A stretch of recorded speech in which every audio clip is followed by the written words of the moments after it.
I guess, but quotes, if we quote that as say, over time, the market, which is sort of was used by Buffett as well, over the time, the market is a weighing machine. It weighs the earnings, and you weigh the earnings over time, those will be your returns. But in the short term, it's a voting machine, which is measured sentiment. So, I mean, you can have your intrinsic value, but shares can fluctuate 50% above, 50% below, and that sentiment flows. You look at China at the moment, which is so bombed out. Fundamentally, it looks so bombed out. Now, there are risks in that, but probably over the next 5-10 years, you potentially could have huge returns from it. You could have. Hello everyone, I'm Vincent and this is Resonance Spotlight, the podcast where we explore investment strategies, learn the story behind them and meet the expert who create them. Allocators seeking diversification and appealing risk-adjusted returns are often faced with offerings that are increasingly complex, costly and restrictive. Imagine, however, a country that boasts a large, mature financial market ripe for alpha generation. As an investor, you have the opportunity to tap into this market through established hedge fund managers who have consistently delivered strong risk-adjusted returns. These managers offer robust liquidity and achieve their results through traditional, proven stock-picking strategies. Which country am I referring to? It's South Africa. Yet, it's been nearly a decade of waning foreign interest in South Africa stocks, with outflow exceeding 50 billion in that time. And with unemployment still high, an electricity crisis still unsolved, and an election looming this year, investors remain on the hook. Today, I'm privileged to be joined by Murray Winckler, co-founder and portfolio manager at Laurium Capital. Laurium Capital is a leading South African boutique asset management firm established in 2008 with over $2.5 billion in assets under management. Before co-founding Laurium Capital, Murray served as a CEO of Deutsche Bank South Africa for 3 years. His tenure at Deutsche Bank South Africa also included roles such as head of global market and head of research. Murray, welcome to the podcast. How are you today? I'm very well, thanks, Vincent. Nice to be on your podcast. That's great, Murray. So let's dive right in. So first question, Murray, could you just give us a brief overview of Laurium Capital and your current role and how you came to found the company? Okay, so if we go back, I mean, Laurium Capital has been going now for just over 15 years. It was started in 2008, September 2008, by my partner Gavin Forberg and myself. Who both worked at Deutsche Bank. So I was at Deutsche Bank for many years before. I then left and took a sabbatical of a year and a half, which was quite nice, and then decided what to do. And the hedge fund was quite appealing to me. I saw what was happening globally. At that time, there were about $3 trillion in hedge globally, and SA was very small, and there were a couple of hedge fund managers. And I really believed that if I looked out the next 10 years, it was an industry that was going to grow quite rapidly. So that was one thing. And then on the other side, having been on the sell side for many years, from sort of as an analyst, running research, then into banking, etc., various roles, I was quite keen to change and go onto the buy side. And I did think that hedge funds, because you're able to do a lot more than a long-only fund manager, a lot more tools in your box. You can short, you can put a bit of leverage in, use a bit more in derivatives. Thought it would really be an area that would do well over time. But SA hasn't grown that much. I mean, we literally sit now at sort of $5 billion in South Africa of hedge. Whereas our long-only assets for the unit trust industry, which we part of, sits at $190 billion. So didn't quite work out in terms of a hedge. And it was about 5. So Gavin and I started with an assistant. We had probably a year later, 8 people in the business. We did start 6 weeks before Lehman's. So not very clever that we started running our first fund. So we went through the Lehman's crisis, which was really very hair-raising. But we managed to get through it. And we didn't have a lot of capital when we started. We literally started at the time, I think, with about just over $10 million. There was another institution who was coming in for $10 million, and they pulled out literally a month later when Lehman struck. So they were coming in, and then they just pulled out. Were you affected, or how did the Lehman crisis affect your trading, your trading operation during the time? We started, so we'd been going for 6 weeks when Lehman's hit, literally. So we got hurt quite badly. I guess if you look over the markets for I guess from when we started, the SA market had a drawdown of 37%. That was the drawdown from when we started. And the market bottomed in probably, I think it was about the 9th of March. So it was literally over a period of about 6 months later was the max drawdown. We managed to do okay. We had a drawdown in our funds of it was 10.8% versus a market of 37. So that was quite positive. But there were a couple of interesting trades that we were able to do in that time, but some special situations that helped us, and our nets were probably running at the time that varied between 20 and 60%. But so yeah, we actually came out quite well, but from allocators there was a lot of nervousness for the next year plus. And we built our record, and obviously over time we've done pretty well. You can always do better, but it's been a decent record over time. But so that was, and then we decided, it was about 4 years later, that we're doing all hedge and not really growing that much. We had I think $1 billion and a bit in hedge, saying 4 years on, saying, wow, and hiring a few people, and said, well, if we're doing hedge, it's not really growing, we may as well start a long-only flexible fund, which is closest to hedge. So we started that out. That's now been going for 11 years. And that was our foray into the long-only space as well. I think that if hedge had grown strongly, for me, we would just be a hedge fund business today, a big hedge fund business. That's what I envisaged, but we adjusted. We went into flex, then we went to a pure long-only equity fund, and then we eventually moved into multi-strat as well. And we also started doing Africa in the beginning, so we had Africa funds as well, which is also more like sort of special situation, a lot of inefficiencies in Africa. So we started that from day one. And we included that in our hedge funds as well. A little bit, in our offshore hedge fund, we included a bit of Africa. So yeah, we've evolved, and the business today, I mean, we do, I guess, multi-strat. We do Africa equities, Africa sovereign bonds. And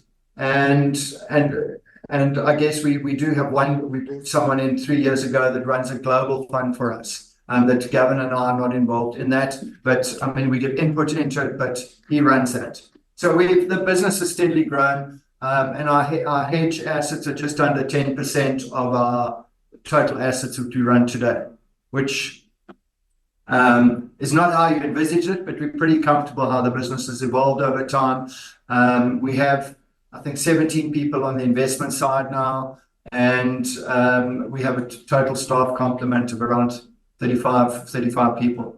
Yeah, I mean, when you run a business, you have to adapt. That's I think this is the reality of most business. You end up doing something different, or taking a slight different path. That the trajectory you saw on day one.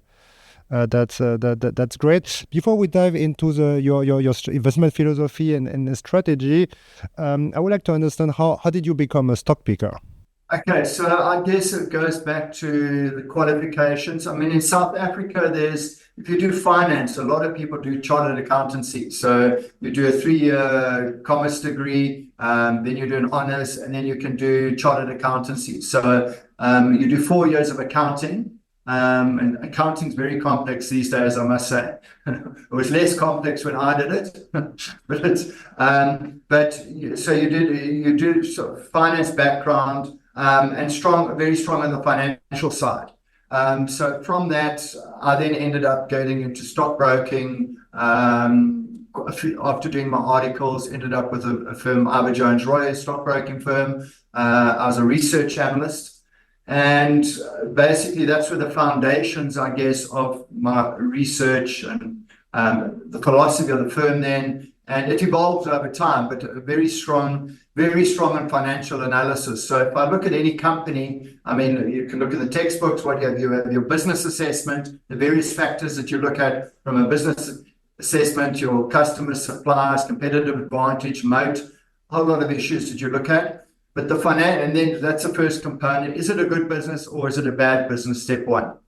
Then the second thing is the compartment we look at is the financial analysis. So where you're looking, what are the margins over time? What are the returns on capital employed? The financial structure, does it generate cash? What is the working capital requirements, fixed capital requirements over time? And that bucket is where we focused a lot on. And then if you go back 35 years ago, there wasn't Bloomberg's that you could pull stuff up like you can today. So we developed a system, in fact, the firm I worked for, which was called iNet, which a lot of brokers used. All the South African brokers used that system. We used to get paid additional for that system. Then we sold it off to one of the media companies, iNet Bridge, and then they sold out to Bridge. So it was very much financial analysis, loading companies' annual reports, then being able to interrogate data.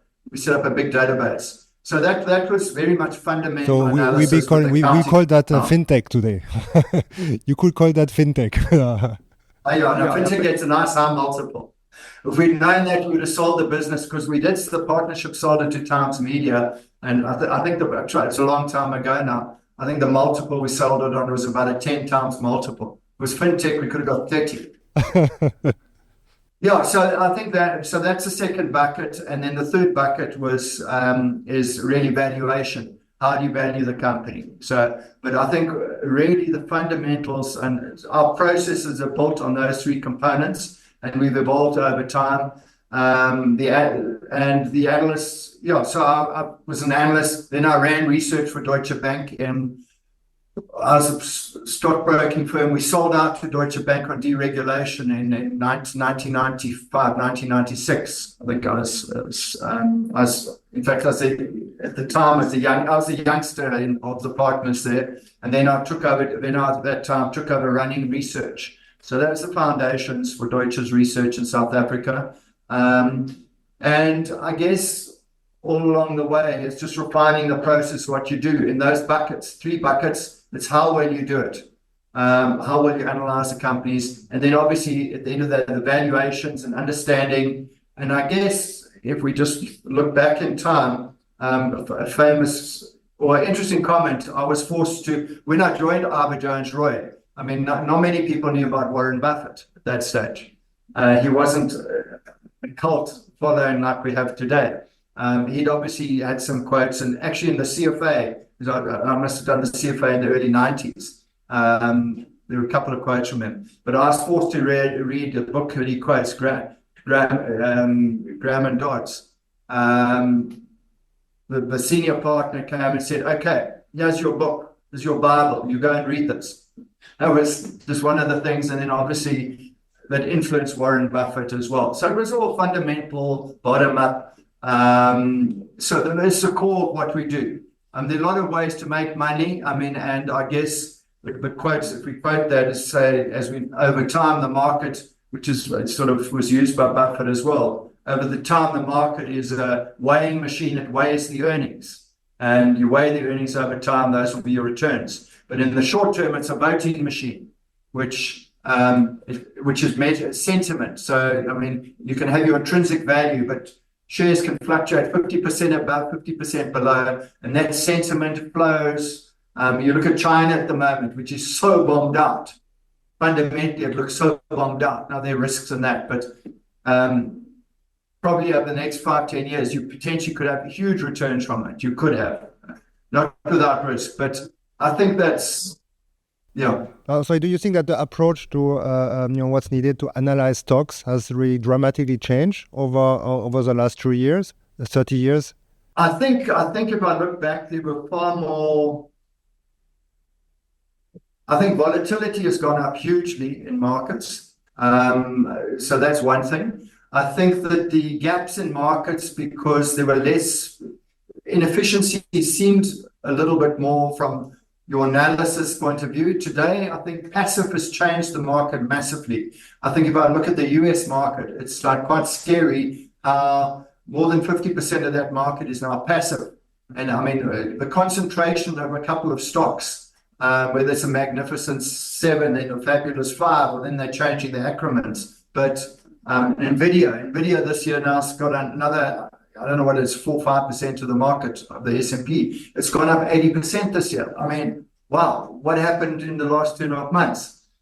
So I think that, sure, it seems a lot more vol that you get around, and fundamentals. Look, I think there's still long-term, you play fundamentals, you do well, analyzing good companies, bad companies, paying a reasonable price for a good company.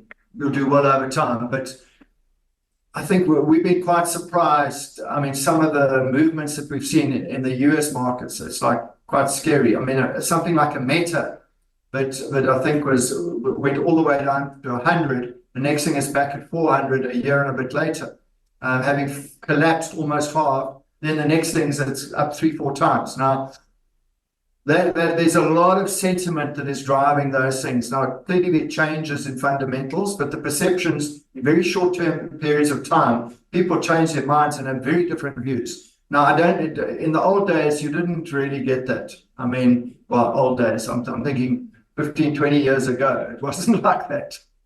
So there's definitely a change, and flows just drive, the bigger stocks get bigger, more money in, and by index, they're just buying more of the money goes to those stocks. So allocation of capital, I think, is an issue. The bigger stocks just permanently get more capital given to them. What do you think make today South Africa today a fertile ground for running a hedge fund strategy? Are these the same global factors you're just mentioning? So I'd say, firstly, it's a very small industry. So the hedge industry, say, is $5 billion. The long-only industry, there's 190 billion. This is just unit trusts. So with pension funds and that's a lot more, $190 billion.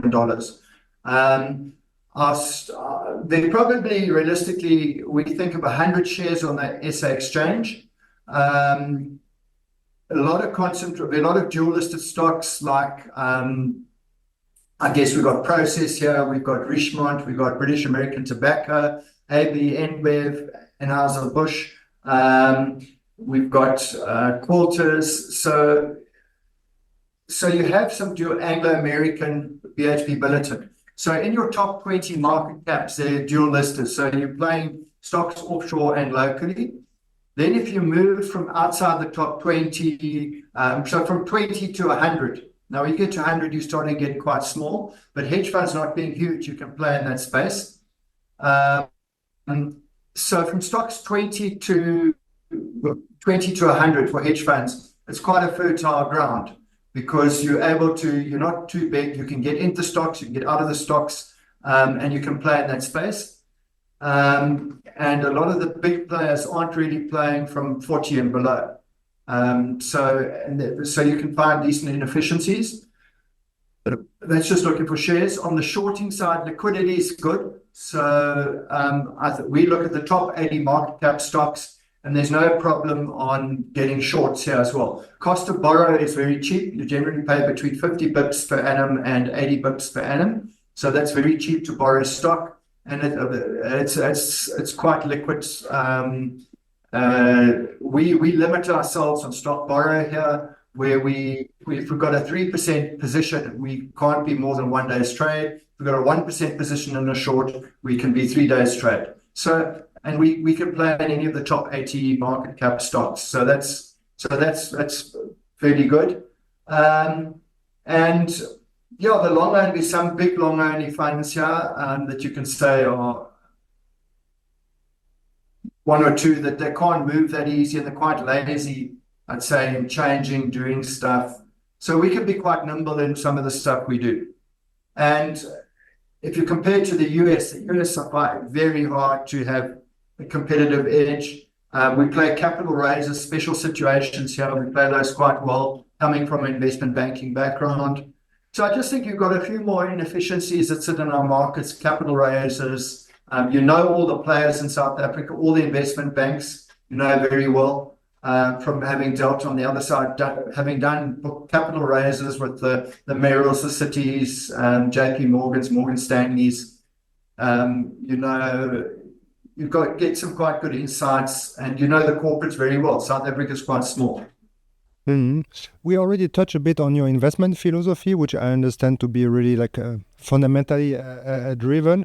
How do you translate this into a hedge fund portfolio? Yeah, so we were generally, I mean, on the hedge fund side, if we just, it depends which fund. We run a more aggressive hedge fund. The net sort of more like 70% net long. That's been going for 11 years. We run the main one that we started since inception, that runs a net equity exposure of mid-50s. And then we run a market neutral one that's been going for 15 years. It runs at about 5% net on average net long. So there are three different ones. The grosses we don't run big gross exposures. Our average grosses have been around 150, 160. So I mean, maybe we take the main long short broadly. We basically a portfolio on our long book. We probably have, let's say if we had 100 million long, and then on our short book, we would look to short things of probably 50 million or so. So our gross is 150 and our net exposure is 50. So that's basically keeping quite simple how our main long short works. I would expect the South African stock market to be like significantly driven by global macro factors, variables such as maybe like FX, FX, commodity prices. So how does that affect your strategy? How do you deal with this risk? I mean, if they are material.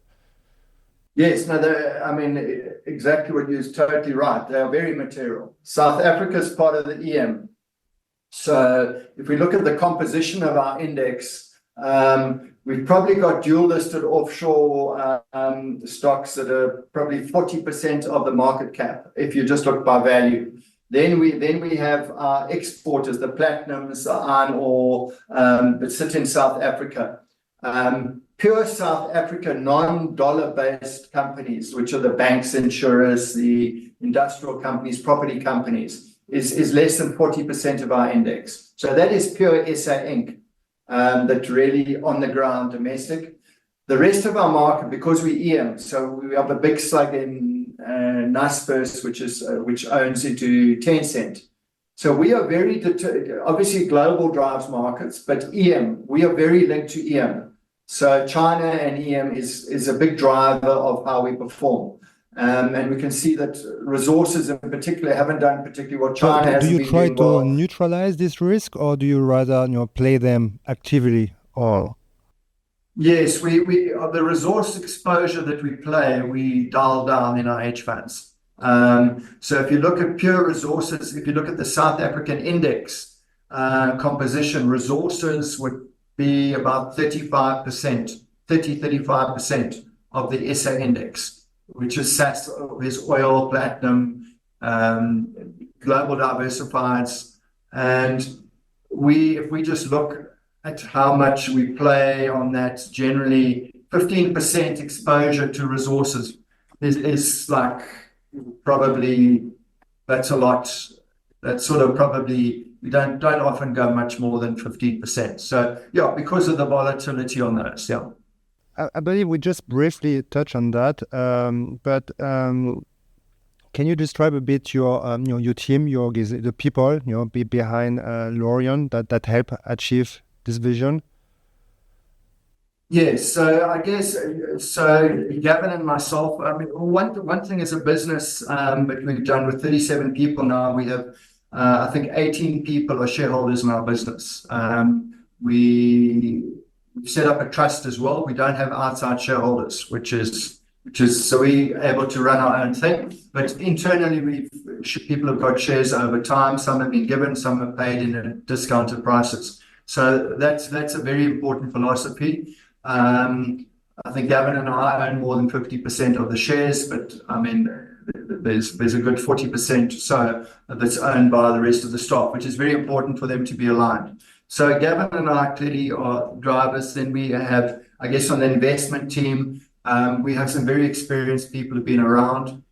We've done one deal in the 15 years that we've been running, and that was to buy a small boutique business, Tantalum, which it was the CIO was Rob Ollerman, who runs our global business now. He used to work for Coronation Asset Management.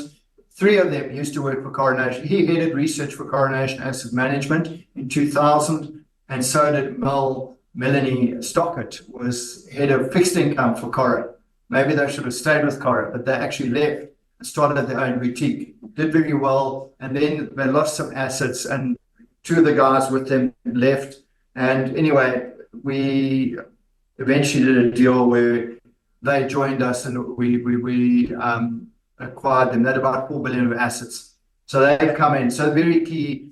Mel does our fixed income now.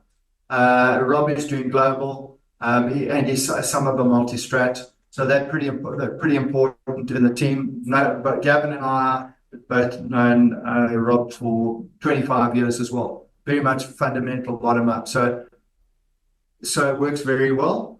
Then we've got a nice layer of guys that are coming, sort of succession in that. If we look at our hedge funds are run by Gavin, myself, and Matthew Pouncett. Matthew's been with us for 10 years, so he came on, CA, CFA, and the three of us run our hedge funds. Then we have our long only bucket, which there are four of us that run that fund on a multi-council basis. So Gavin, myself, and then our head of research, Junaid, who's been with us, he's been in the markets 20 plus years.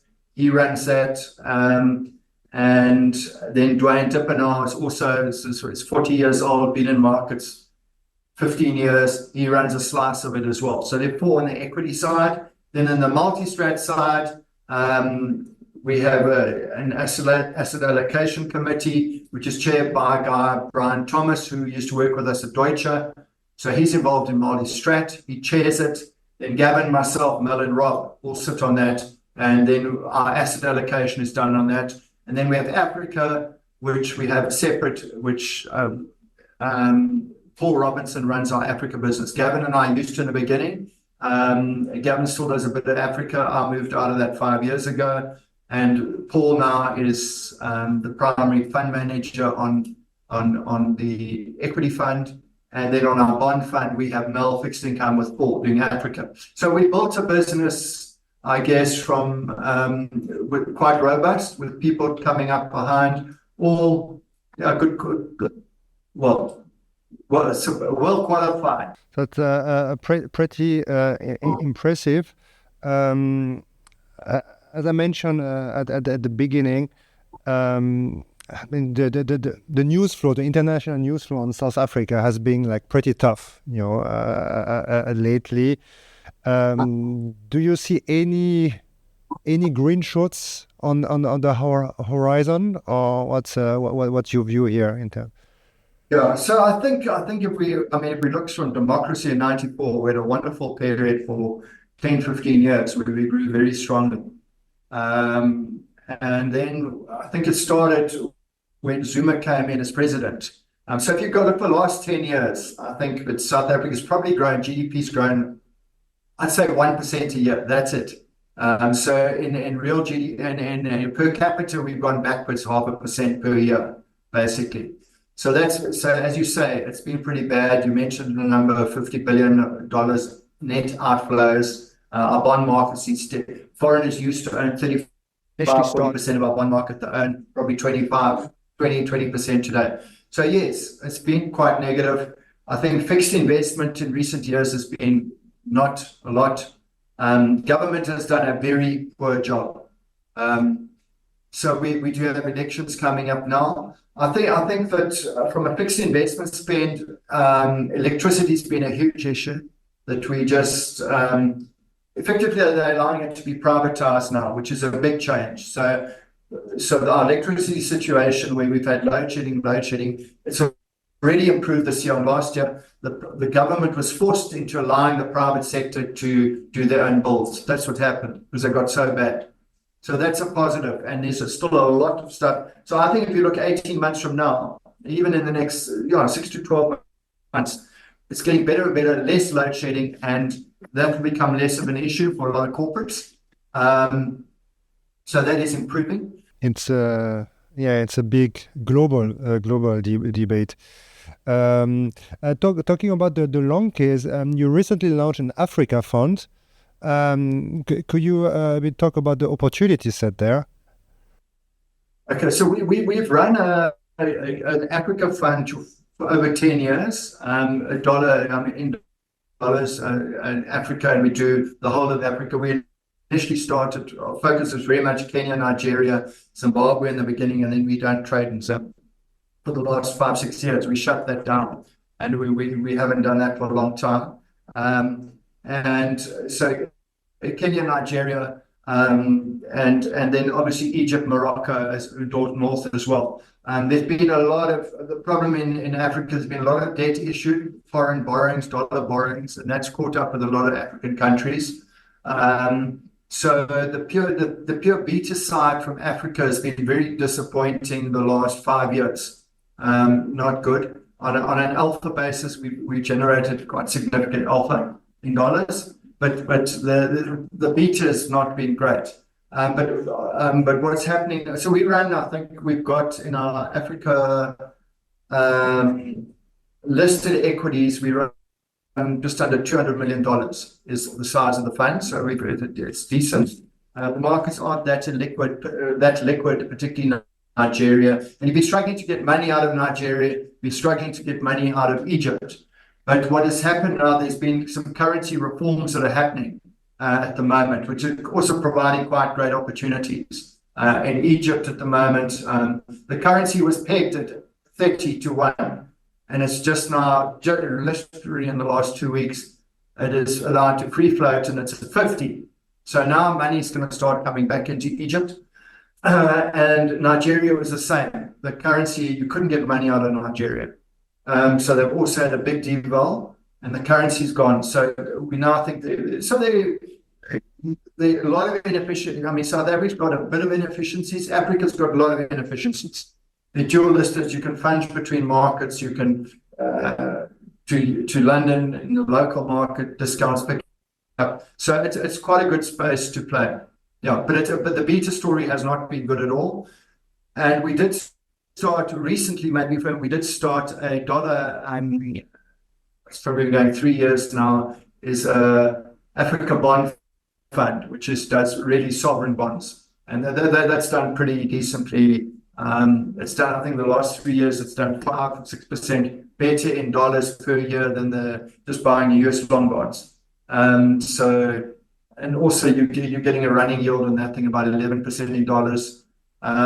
Equity risk premium, the risk premium for Africa relative to its rating by Moody's and S&P generally trades about 150 to 200 basis points higher than the same ratings elsewhere in the world, just because it's Africa. So that also over time does help. Yeah, so Africa's got, it's got some pretty decent opportunities. Equities have been not good at all, have really been tough. But I mean, year to date, a few changes. I think our dollar fund probably up about 8% in dollars this year. Last year it was small up in dollars. So it hasn't been great, but there's some changes happening. Well, Murray, thank you for being with us today. I really enjoyed the insight you shared, and to our listener, thank you for tuning in to Resonance Spotlight. Thanks, Vince. Enjoyed it. Thank you, Murray.